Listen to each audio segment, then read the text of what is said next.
Hi, friends. Hey, Angela and Steph here from Hello, New York. welcome everybody. So Angela, as many of you know, is my amazing, wonderful sister, friend, sister, and business partner.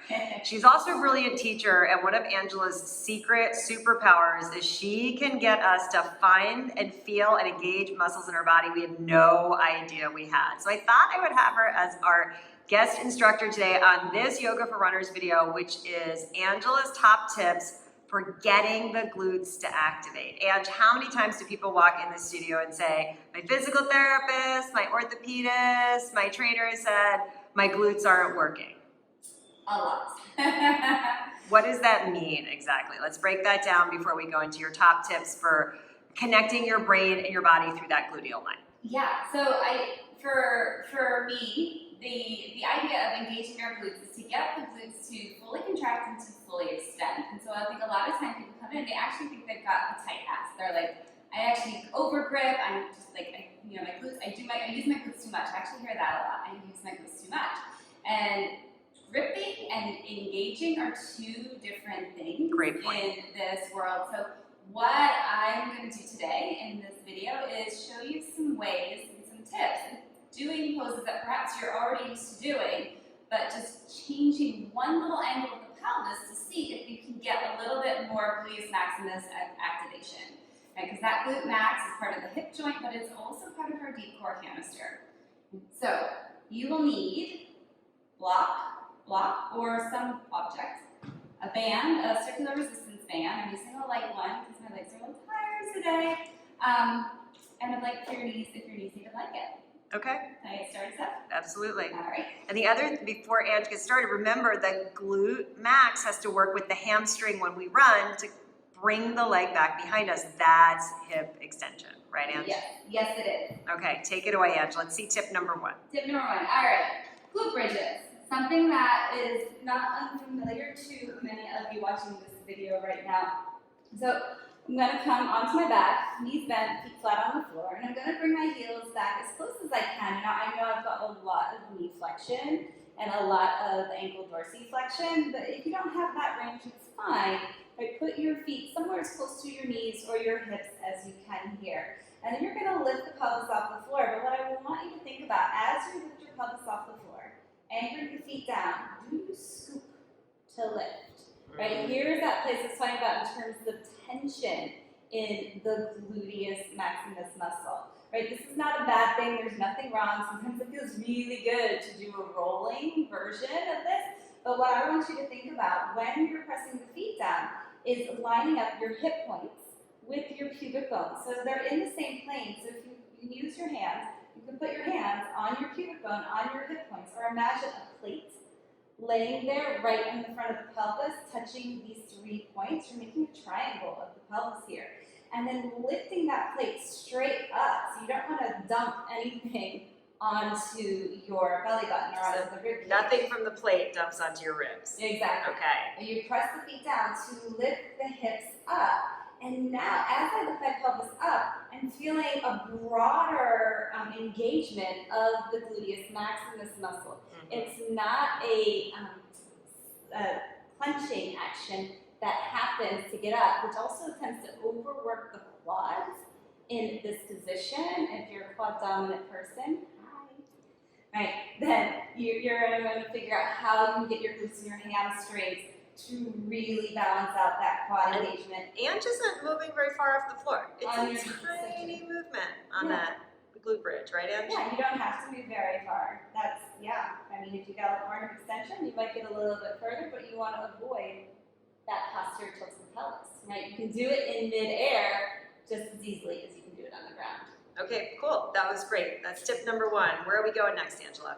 Go to hands and knees. Okay. So if you have that circular resistance band, you're going to place that on your feet.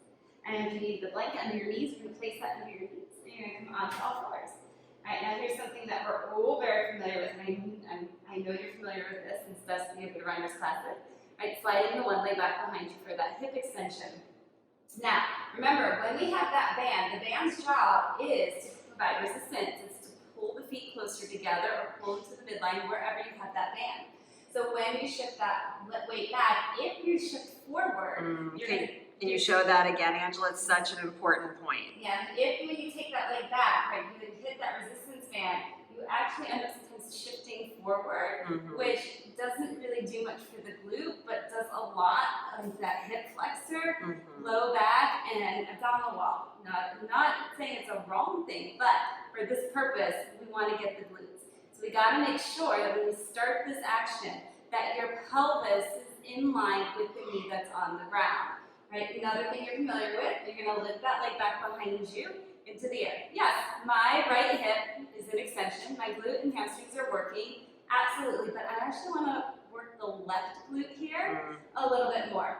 Hips working, those deep rotators. They're avoiding that collapse that sometimes happens. We're going to shift the hips back in space. Oh, God, I love this, right?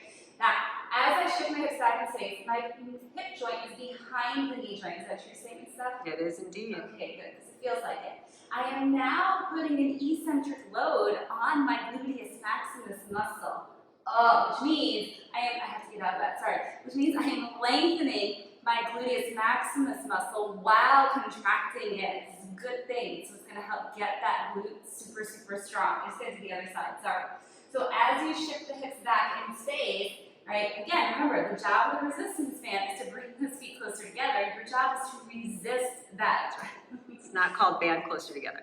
And when you shift the hips back in space, you're also, if you want a little extra core work, right, you're going to get it here because you've got to pull up on that front line of the pelvis. You know, we've used that, that term, the zippering up, a lot. You know, we use that zipper from the pubic bone to the navel. What would be interesting is if you can zipper pubic bone to navel without moving your pelvis.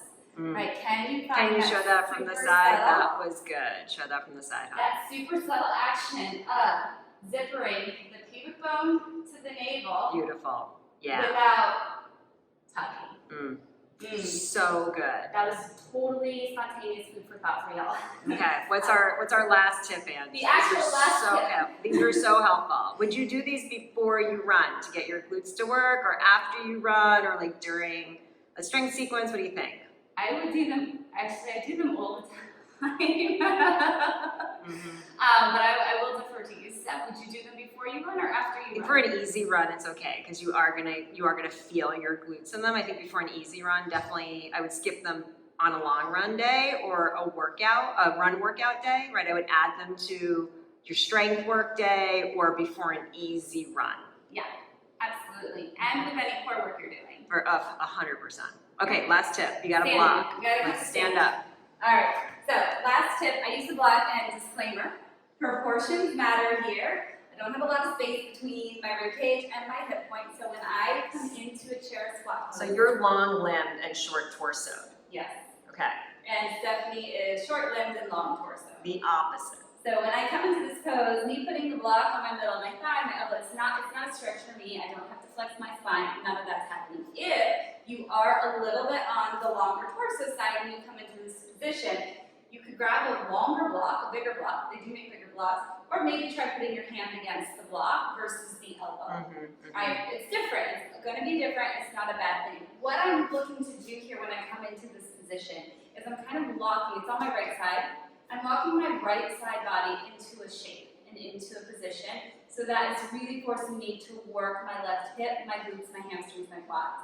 So right away, I have to shift. If I straighten out both legs, I drop the block. I don't want to drop the block. So I'm going to shift my weight into my left leg, pick my right heel up. Now, the whole right leg, the whole right side of the body is going to come up to a half march position, but my left hip, glute, and hamstrings, quads are doing that work. That was beautiful. Right? Oh my gosh. You can see it. You can see that left glute working. Yes, right? And the key here is really to get into that full hip extension. And the other thing you can take advantage of this going up and coming down is if you do have to fold forward a little bit, it might actually help bring the rib cage down. Right? Steph talks a lot about in her run coaching because she's helped me a little bit in my running as well, bringing the rib cage forward, leaning into that run, the ribs coming down versus throwing ourselves back in space.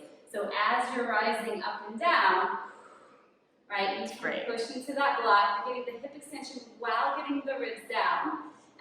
as you come out of this, I kind of breeze through that, you're still coming down on that one leg. Whoops, How many would you do of this? How many of these? 3, 4? 10, 12. Oh, okay.